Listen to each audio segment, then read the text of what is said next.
Meus agradecimentos pelo comparecimento aqui à nossa casa para tratarmos do tema precatório e a visão do Supremo Tribunal Federal após o julgamento da ação direta de inconstitucionalidade 4357.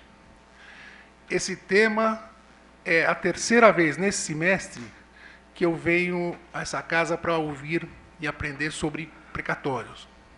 Portanto, é um tema absolutamente na mídia, que transcendeu os muros do direito. Faz parte hoje dos editoriais dos jornais, dos telejornais. E é muito bom que seja assim, porque todos nós temos que melhor nos informar sobre o precatório, sobre o direito, para defendermos melhor os pobres credores do poder público.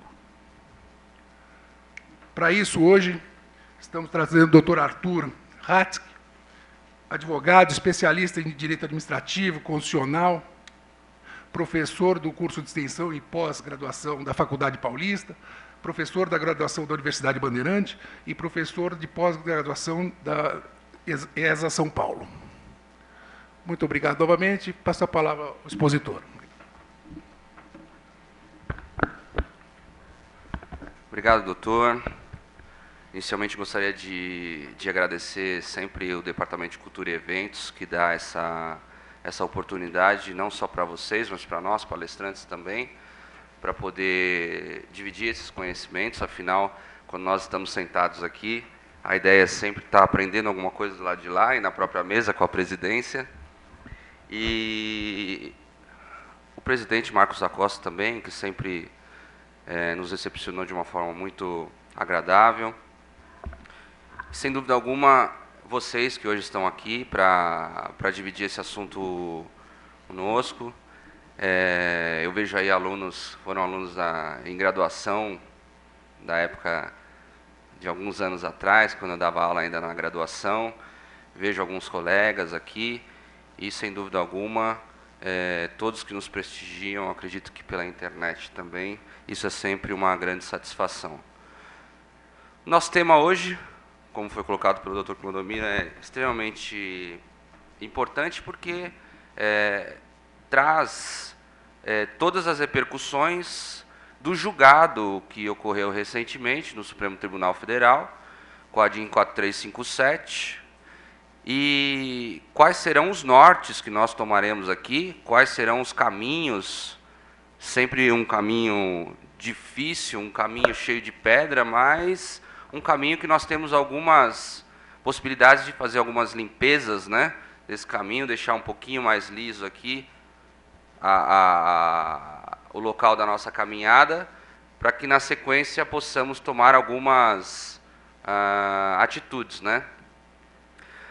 Eu abordarei aqui o julgado em si, da DIN 4357, porque a maioria votou acerca da inconstitucionalidade. Nós vamos falar inconstitucionalidade do quê?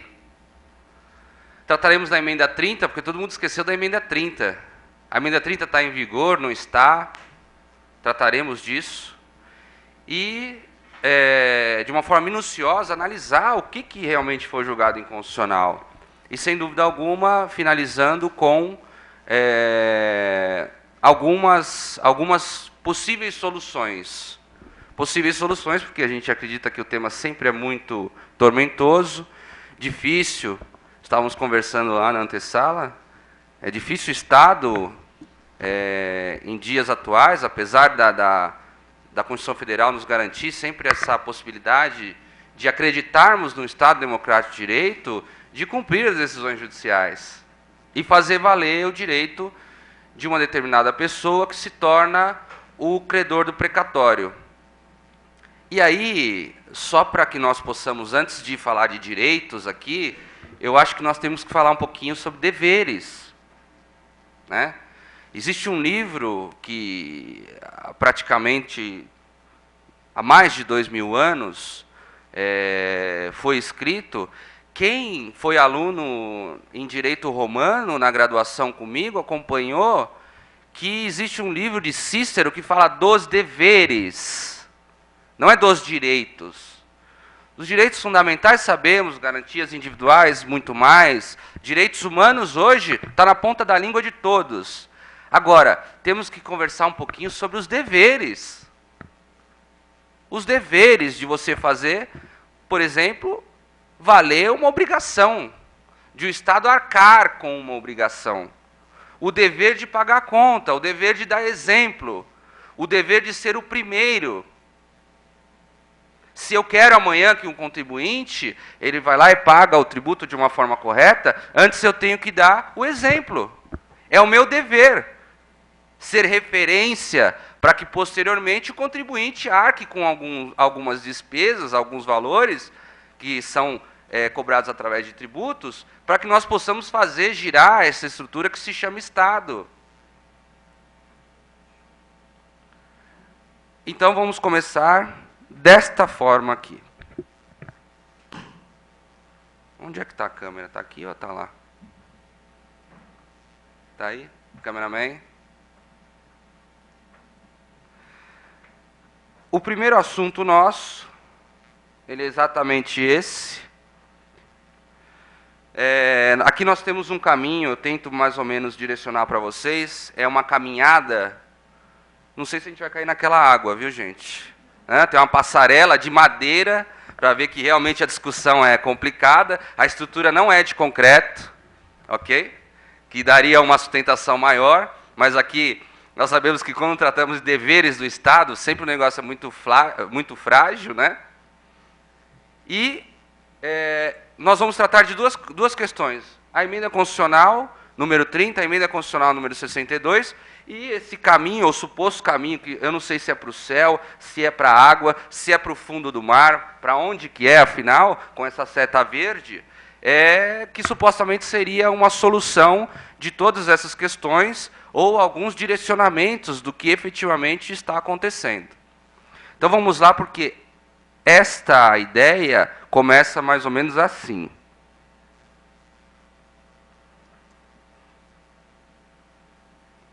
No Supremo Tribunal Federal. Esta casa que nos faz valer o direito, esta casa que julgou recentemente a ação direta de inconstitucionalidade 4357, esta casa que nos ensina, no julgado 4357, inconstitucionalidade por arrastamento. O que é essa inconstitucionalidade por arrastamento? Vejam, os dispositivos do ADCT, artigo 97, alguns foram julgados inconstitucionais. Por arrastamento, alguns outros. Qual a repercussão que eu vou ter isso na compensação de tributos, por exemplo? Esta casa que faz valer os nossos direitos e faz, sem dúvida alguma, através de decisões judiciais, valer os deveres do Estado. E aí, nós temos dentro dessa casa uma discussão muito interessante, porque quem acredita aqui, por favor, levante a mão, vamos ser um pouquinho participativos e rapidamente, que a emenda constitucional número 30 está em vigor ainda. Colega aqui, mais alguém? Olha lá, o colega pode estar certo, hein? E a emenda 62 está em vigor? Também? Ninguém entende que a emenda 62 está em vigor? Os outros colegas? Vamos estudar exatamente essas questões. Qual que é a repercussão? Foi julgado inconstitucional a emenda 30? Foi julgado inconstitucional a emenda 62 e por consequência haveria inconstitucionalidade da emenda 30? Isso que nós vamos analisar a partir de agora.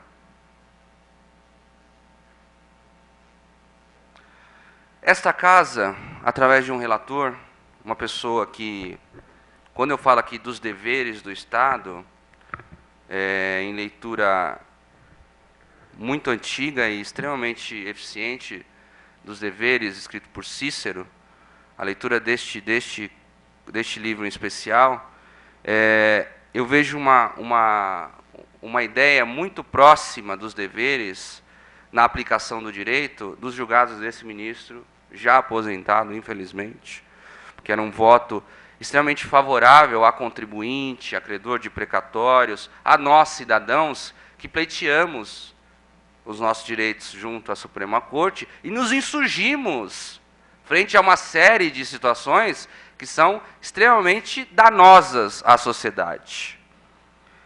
Mas antes de sair, ele deu o voto dele e a maioria acompanhou. Na ADIM 4357, que tinha o julgamento de várias ADIMs, estávamos comentando lá, encabeçados por associações de magistrados, inclusive.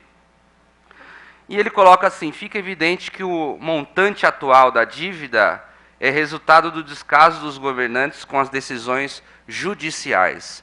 Vejam, quem teve a oportunidade de acompanhar alguma outra palestra minha, eu já coloquei inúmeras vezes que este assunto, não estamos a falar aqui de questões políticas, em nada político, totalmente jurídico.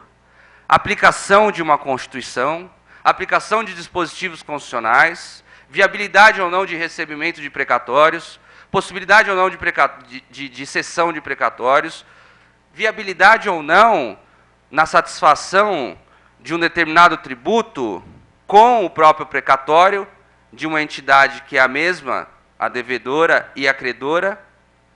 Então, nós estamos aqui a falar de uma questão estritamente jurídica, porque está encabeçado este assunto desde o ano de 1934, e vejam, nós estamos há quase 100 anos a discutir esse assunto em matéria constitucional. Em matéria constitucional, nós temos a tratativa do assunto precatórios desde 1934, constitucionalmente, falando. Agora, levando em consideração que não vivemos o estado do laissez-faire, laissez-passer, onde tudo se pode fazer, onde se tudo pode, se tudo faz. Onde não vivemos naquele estado em que Ferdinand Lassalle falou que uma Constituição é uma mera folha de papel. Aliás, compartilhando com a presidência e todos aqui, hoje, pela manhã, quando estava vindo para cá, na CBN, estavam discutindo uma questão voltada à Comissão de Direitos Humanos, a possibilidade ou não de aplicação dos direitos humanos nas questões dos presídios. Eu não vou entrar aqui na questão dos presídios, mas é uma questão pontual, porque presídio e pagamento de dívida do Estado, você faz uma comparação igualitária. Tudo é dever do Estado, ou seja, é dever do Estado criar presídios suficientes para que as pessoas estejam lá de forma digna.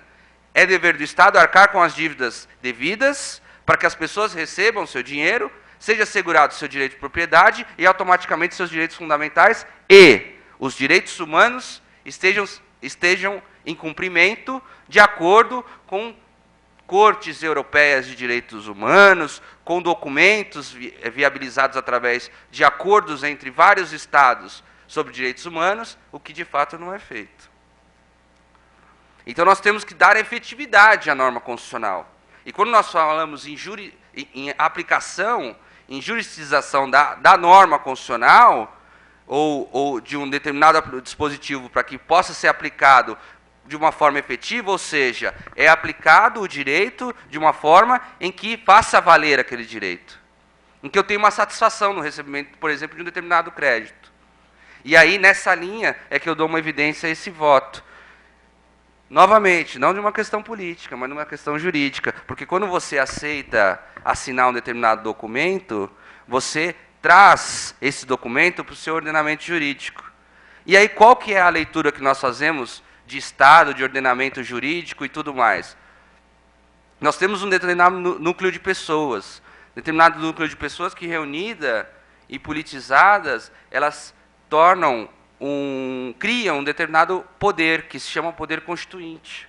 Este poder constituinte, ele cria, não o Estado, não neste momento, ele cria uma Constituição. Uma Constituição que, por sua vez, traz o Estado. E, por sua vez, traz o ordenamento jurídico e a aplicabilidade das normas. Vocês entendem como que funciona, mais ou menos, essa sistemática? E quando nós falamos em ser criado um Estado com normas para que essas normas possam ser aplicadas, automaticamente nós entramos em questões jurídicas, estritamente, e não políticas. Dando seguimento, portanto, Essa é a visão que nós temos. Sendo que nós iremos para o lado direito ou esquerdo? Inconstitucionalidade da emenda 62? A emenda por si só, seja formalmente, seja materialmente, como a Ordem dos Advogados do Brasil impugnou, lá no Supremo Tribunal Federal? Ou seja, foi atendido quórum e a forma de aprovação do texto de uma forma correta, formalmente esse texto? Quando eles acabaram uma sessão, depois de 30 minutos, instalaram outra sessão, para que pudesse julgar a emenda constitucional, isso foi correto? Segundo o Supremo, sim. Formalmente, nós não temos inconstitucionalidade. E materialmente, ou seja, o conteúdo das normas, ou o conteúdo dos dispositivos que estão elencados na emenda constitucional número 62, esse conteúdo materialmente é constitucional? E aí entra essa discussão. Que, por sua vez, nós não podemos esquecer desse assunto. A inconstitucionalidade ou não da emenda constitucional número 30. Já foi julgado inconstitucional? O que foi julgado, afinal, na emenda constitucional número 30? Tem uma medida cautelar lá, com pedido de efeito suspensivo. Vai ser julgado ou não vai? É exatamente esse assunto que nós vamos adentrar agora, até chegarmos nas soluções, ou possíveis soluções, para esse tema. Vejam, isso é um iceberg.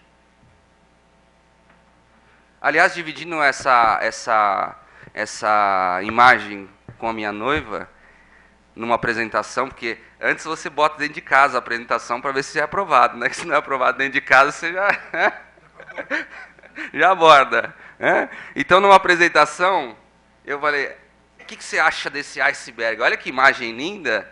Você sabia que esse iceberg é uma das imagens mais utilizadas em todas as apresentações? Não é possível. Falei, achando que, nossa, olha que imagem. Mas, para quem não analisou ainda essa imagem, vejam, a discussão nossa é só a ponta do iceberg. E nós temos, e aí, me permita, cameraman, nós temos aqui a necessidade de pegar este pontinho aqui e destrinchar totalmente. Quais as repercussões desse julgado, quais as repercussões desse julgado na ponta do julgado da emenda constitucional número 30 e o conteúdo em si desse iceberg. É isso que nós faremos neste momento. A medida cautelar 2356, da relatoria também do ministro Carlos Veloso, do ministro Carlos Aires Brito, é que é Carlos também o Veloso, que já aposentou, ela trata da suspensão de um dispositivo extremamente importante para nós e que muitos de nós, às vezes, nos esquecemos quando da tratativa da matéria precatórios. A medida cautelar foi julgada em 2010. Eu lembro que existia um empate no julgado e faltava o ministro decano, Celso de Mello, julgar, e ele julga no sentido que favorável aos credores do precatório. De que forma? Da forma seguinte: existe o poder constituinte, instituidor, criador, que tudo pode e que tudo faz. Este poder constituinte, na Carta de 1988, traz o pagamento dos precatórios, que desde 1934 está atrasado, ele pode ser parcelado em 8 anos, para as dívidas até a promulgação da Carta de 1988. A DCT, artigo 33. O poder constituído tudo faz, ele institui o Estado, ele é criador, e a ele tudo pode. E qual que era a lógica da aplicação dessa sistemática aqui? Era a seguinte: poderia o poder constituído, a criatura, submissa ao poder constituinte, que não instaura um novo Estado, ou que não instaura as cláusulas pétreas já previstas na criação do Estado, quando do surgimento de uma Constituição Federal, poderia esta criatura analisar o pagamento dos precatórios de uma forma parcelada, estendendo este prazo? E aí a resposta é desenganadoramente negativa. Porque a criatura tudo não pode. Ela tudo faz que o poder constituinte manda. Obedecer, por exemplo, às cláusulas pétreas. Mas não pode ela tudo fazer. E aí o que existia aqui? Um parcelamento na emenda constitucional número 30, não mais de 8, agora de 10 anos. Dos dívidas e precatórios até a promulgação daquela emenda constitucional, a número 30 em 2000. E o julgado todo foi direcionado sempre, gente, por favor, quando nós vamos tratar da matéria precatório, não vamos aqui confundir algumas coisas. A compensação de precatório é um dispositivo que vai trazer um benefício para o credor do precatório. Quando foi julgada a emenda constitucional número 30, ou a medida cautelar, e a emenda constitucional número 62, a sua inconstitucionalidade, foi julgada na sistemática não de compensações de créditos tributários com precatório. Foi julgada no sentido de a impossibilidade de extensão de 10, de 15 anos desses pagamentos, porque o poder constituído tudo não pode. Tudo quem pode é o poder constituinte. E aí, o último item do julgado, nessa medida cautelar, traz medida cautelar deferida para suspender a eficácia do artigo 2º da emenda constitucional número 30, que introduziu o artigo 78 da DCT na Constituição de 88. E o que traz este artigo 2º? O artigo 2º ele traz isso aqui. O artigo 2º ele acrescenta o artigo 78 na DCT. Está suspenso, viu, gente? Para quem não tinha essa informação até hoje, vamos trabalhar aqui na sistemática de que, olha, para quem não tinha essa informação, está suspenso. Não há de se aplicar, vejam, na sistemática de pagamento de tributos, porque essa é a essência, esse é o mérito do julgado. Não foi julgado a emenda 30 para uma ação proposta pela Advocacia Geral da União, por exemplo, para que pudesse impedir a compensação de tributos. Isso não. Chegou através de um recurso extraordinário que já tem repercussão geral, da relatoria da ministra Carmen Lúcia, que está para analisar. Foi julgado a impossibilidade de aplicação desse dispositivo, por óbvio, na impossibilidade de estender o prazo de pagamento dos precatórios, porque ofenderia um direito adquirido, ofenderia uma sentença transitada em julgado, ofenderia o princípio da separação dos poderes, porque existe já um julgado favorável do Poder Judiciário, em que não pode o Legislativo simplesmente chegar lá e rasgar aquela sentença e criar uma nova sistemática. Nessa sistemática foi criado, exatamente nessa. Agora, tem uns pontos interessantes. Porque aqui no artigo 78 falava, ressalvados os créditos definidos em lei como de pequeno valor e os de natureza alimentícia, ou seja, créditos fundamentais, essenciais, para que a pessoa possa ter vestimenta, possa ter alimentação, a pessoa possa arcar com despesas ordinárias. Estes créditos de natureza alimentícia, para que a pessoa possa ter automaticamente o recebimento, este não entrava na sistemática dos 10 anos. Não entrava, porque a Procuradoria da Fazenda Nacional, a Advocacia Geral da União, eles alegavam exatamente o contrário. Olha, ressalvados os RPV e o precatório de natureza alimentícia. Ao contrário, ressalvados para não pagarem 10 anos. Por favor, façamos a leitura correta do dispositivo. Agora, no que toca às ações ajuizadas até 31 de dezembro de 99, por que não a ação ajuizada no dia 1º de janeiro de 2000? Ofende de uma forma direta a isonomia, por óbvio que foi suspenso isso. Nós teremos que ver a sequência. A possibilidade, no parágrafo 2º que nós chegaremos, do poder liberatório do precatório, e a possibilidade de cessão de créditos. Isso, por consequência, também estaria suspenso? Nós teremos que analisar isso. E nós verificaremos. Parágrafo 2º. Está dando para ler aí? Como é que está? Ótimo. Eu vou ler e vou explicar para vocês em todo sentido. Parágrafo 2º trazia a possibilidade de poder liberatório do pagamento de tributos, na hipótese de inadimplemento ou não no pagamento, ou impossibilidade de pagamento do Estado dessas dívidas de extrema valia. Vejam, até agora foi aplicado esse dispositivo. Está suspenso? Está suspenso. Mas isso é pró-credor do precatório. Isso ainda se aplica? Nós verificaremos isso. Porque o parágrafo 10, inciso 2 da Constituição, que falava sobre a possibilidade também de compensação de tributos com créditos decorrentes de precatórios não pagos, inserido pelo artigo 97 da DCT, em especial pela emenda 62, ele também, por arrastamento, foi julgado inconstitucional. Como que nós trataremos isso? Teremos que verificar o que significa essa inconstitucionalidade por arrastamento e reverberação. Nome difícil esse, que vamos tratar aqui também. E na emenda constitucional número 30, nós pegamos alguns fundamentos aqui, para que, por obviedade, chegamos a algumas conclusões. Vejam. O dispositivo que determina a intervenção federal, o artigo 34, inciso 6 da Constituição, ele fala que existe a possibilidade. Esse ficou bonito, ficou bom, dá para ler.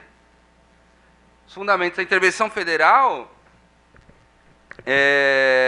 a União não intervirá nos estados nem no Distrito Federal, exceto e vejam a necessidade de darmos uma ênfase a esse dispositivo. Inciso 6, é a aplicabilidade ou não da norma constitucional? Prover quem? O Estado, garantir, dar efetividade, dar aplicação ao quê? À execução de lei federal e ao cumprimento de sentença. Vejam, haverá possibilidade da União intervir nos estados e municípios todas as vezes que não houver cumprimento de lei federal ou decisões judiciais. Isso existe a necessidade de se analisar. Agora, se aplica porque o artigo 78 da DCT está suspenso, porque foi acrescido pela emenda constitucional número 30, por sua vez, pela medida cautelar 2356, determinou a suspensão desse dispositivo. Se aplica?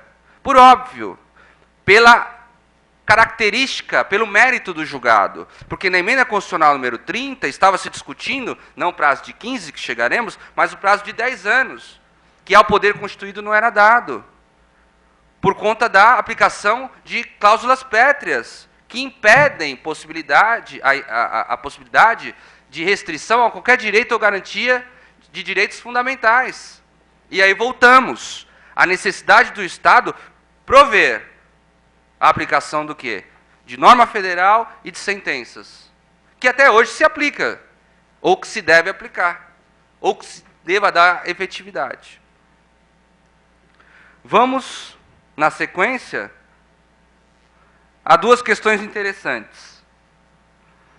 Fundamentação através do direito de propriedade, artigo 5º, inciso 22 da Constituição, e limitação formal e material, que é o que tratamos aqui, basicamente, do poder constituinte e do poder constituído, e constituído por quem? Pelo poder constituinte, que criou uma Constituição Federal, por sequência veio esse Estado, veio o ordenamento jurídico, existe esse poder constituído, que ao poder constituinte, ele tem que ter uma limitação na hora de atuar. Ele não pode simplesmente ofender cláusulas pétreas, não pode simplesmente impedir ou criar situações de ofensas a garantias e direitos individuais. Isso não pode. Ofenderia materialmente a Constituição, e não formalmente, como discutimos aqui.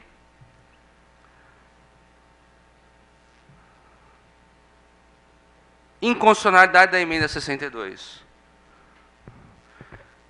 Temos colegas que manifestaram pela inconstitucionalidade da emenda 62. Mais alguém entende que a emenda 62 é inconstitucional ou não? Então é tudo válido da emenda constitucional? Vamos lá, a seguir. Na inconstitucionalidade da emenda constitucional ou não, vejam, a emenda constitucional número 30, só para finalizar, ela não foi julgada inconstitucional ainda. Ela foi suspenso o artigo 2º dela, que dava ênfase no artigo 78, em especial a forma de pagamento dos precatórios, que criava uma situação ofensiva a direitos e garantias individuais destes credores. Na inconstitucionalidade da emenda 62, a gente poderia tratar tecnicamente disso? Por óbvio que não. Porque alguns dispositivos da emenda constitucional número 62 foi julgado inconstitucional. Não declaro, posto isso, declaro a emenda constitucional número 62 inconstitucional. Não foi julgado assim. E nós verificaremos, vamos destrinchar agora, vamos trazer de uma forma minuciosa o julgado do ministro Carlos Aires Brito e procurar entender para que possamos chegar a algumas conclusões. E aí trago aqui outro iceberg. Esse é bonito também. Esse com mais detalhes, porque a emenda 62 trouxe mais detalhes também. A emenda 62 trouxe novos argumentos, novas questões, que por consequência nós temos que analisar também. A ponta do iceberg é o voto do ministro Carlos Aires Brito, e esta é a essência da nossa palestra, as repercussões que